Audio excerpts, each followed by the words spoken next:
এই অন্তর্বর্তীকালীন সরকারের আমলেই নবম পে স্কেল বাস্তবায়িত হবে বলেছেন অর্থ উপদেষ্টা। তিনি আরো বলেছেন, আর্থিক চাপ কমাতে সকল সরকারি কর্মচারীদেরকে আয়করের আওতায় নিয়ে আসা হবে। আমরা এই কার্যক্রমকে স্বাগত জানাই। প্রত্যেকটা নাগরিকের উচিত রাষ্ট্রের জন্য আয়কর প্রদান করা, কিন্তু কথা হচ্ছে সরকারি কর্মচারীরা আয়করের আওতায় আনতে হলে কি করতে হবে? এই যে এখন আমরা যে আয়করটা দিচ্ছি, মানে এই নভেম্বরে যেটা শেষ হতে চলেছে, অর্থাৎ 24 এবং 25 অর্থ বছরের জন্য যে আয়কর, সেই আয়করে 3.5 লক্ষ টাকা হচ্ছে নির্দিষ্ট সীমা। অর্থাৎ একজন কর্মচারীর 1 বছরের বেসিক এবং 2টা বোনাস মিলে যদি 3.5 লক্ষ টাকা বরাবর হয়, তাহলে তার শূন্য রিটার্ন দিতে হবে, মানে তার কোনো ট্যাক্স দিতে হবে না, জিরো রিটার্নস। কিন্তু তার যদি এই 1 বছরের বেসিক এবং 2টা বোনাস মিলে 3,50,001 টাকা হয়, তাহলেই তাকে ন্যূনতম 5,000 টাকা ট্যাক্স দিতে হবে। তাহলে এই আওতায় কিন্তু বর্তমানে যাদের বেসিক 25,000 টাকা, তারাও কিন্তু ট্যাক্সের আওতায় পড়ে না।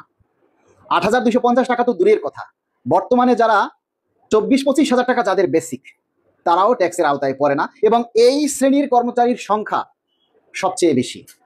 তাহলে এই কর্মচারীদেরকে ট্যাক্সের আওতায় আনতে হলে কি করতে হবে? এই কর্মচারীদেরকে যদি ট্যাক্সের আওতায় আনতে হয়, যে সরকারি চাকরিতে ঢোকা মাত্রই তাকে ট্যাক্স দিতে হবে, এর আওতায় আনতে হলে একজন 20তম গ্রেডের কর্মচারীর ন্যূনতম বেসিক হতে হবে 25,500 টাকার মতো। যদি 25,500 টাকা হয়, তাহলে এটার 1 বছরে তার বেসিকটা হয় 3,06,000 টাকা, এবং এর সাথে 2টা বোনাস যদি যুক্ত করা হয়, তাহলে হয় 3,57,000 টাকা। তার মানে তাকে ন্যূনতম 5,000 টাকা আয়কর দিতে হবে। তাহলে কাজটা কি হলো? যদি একজন 20তম গ্রেডের কর্মচারীও চাকরিতে প্রবেশের সাথে সাথেই তাকে আয়কর রিটার্ন দিতে হবে, এবং তাকে ন্যূনতম ট্যাক্স দিতে হবে, এবং সরকারের রাজস্ব বাড়বে, যেটা সরকারি কর্মচারীদের উপরে এই বেতন ভাতা বৃদ্ধির জন্য সহায়ক ভূমিকা পালন করবে। এবং এইটা শুধু সরকারি না, বেসরকারি খাতেও কিন্তু তাদেরকেও এই ট্যাক্সের আওতায় তাদেরকে আনতে হবে। এখন আমরা সরকারি কর্মচারীরা দাবি করছি ন্যূনতম 35,000 টাকা বর্তমান জীবনযাত্রার ব্যয় হিসাবে।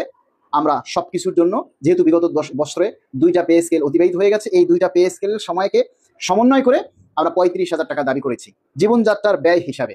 কিন্তু যদি সর্বনিম্ন বেসিক 25,500 টাকা করা হয়, তাহলে সরকারি কোনো কর্মচারী ট্যাক্সের বাহিরে থাকবে না, প্রত্যেকটা কর্মচারী ট্যাক্সের আওতায় আসবে এবং সরকারের রাজস্ব বৃদ্ধি পাবে।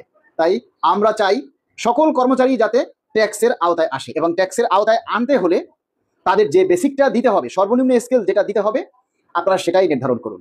এবং আগামী অর্থ বছরে এই ট্যাক্সের পরিমাণ আরও কিন্তু, যে নির্দিষ্ট সীমা, সেটা আরও বৃদ্ধি পাওয়ার কথা রয়েছে। যেমন হচ্ছে 3,75,000 টাকা পর্যন্ত হবে শূন্য রিটার্ন। যদি 3,75,000 টাকা পর্যন্ত হয়, তাহলে তাকে কোনো ট্যাক্স দিতে হবে না। কিন্তু 3,75,000 যদি 1 টাকা হয়, তাহলে তাকে ন্যূনতম ট্যাক্স দিতে হবে।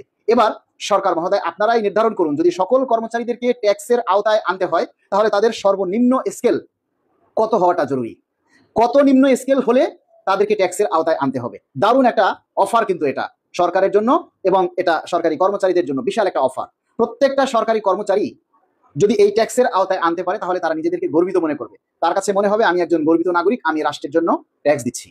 কিন্তু ট্যাক্স দিতে হলে তো তাকে সেই ট্যাক্সের আওতায় ফেলতে হবে।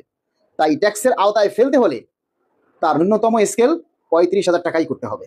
নতুবা আগামী অর্থ বছরে যে আয়করের যে সীমাটা বৃদ্ধি, মানে 3,75,000, তার চাইতেও উপরে হতে হবে। সুতরাং একজন কর্মচারীর ন্যূনতম স্কেল কত হবে, সেটা আপনারাই নির্ধারণ করুন। আমরা সর্বনিম্ন দিয়েছি 35,000 টাকা, এবং 35,000 টাকা যদি সর্বনিম্ন স্কেল হয়, তাহলে যে কোনো কর্মচারী হাসতে হাসতে তারা ট্যাক্স দিতে প্রস্তুত।